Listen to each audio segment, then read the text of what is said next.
Hello, good morning guys. আজকে আমি তোমাদের সাথে আমার রান্নাটা শেয়ার করতে চলে এসেছি। তো দেখো, ভোলা মাছ, টমেটো, আদা, পেঁয়াজ, ধনেপাতা দিয়ে ভোলা মাছের ঝাল করব। আর দেখো হচ্ছে, তোমরা রান্নাটা দেখতে থাকো। আর আর এদিকে করে নেব আমি উচ্ছে, কুমড়ো আর পেঁয়াজ দিয়ে ভাজা আর মাছের ঝোল। আর যেহেতু আমার শ্বশুরমশাই উচ্ছে খায় না, তার জন্য আমি অল্প করে পেঁয়াজ কলি আর আলু ভাজা করে দিয়েছি। তো আমার এই ব্লগটা তোমরা দেখতে থাকো, ভালো লাগলে শেয়ার করে দিও।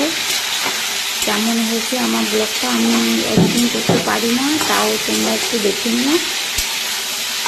Bye bye.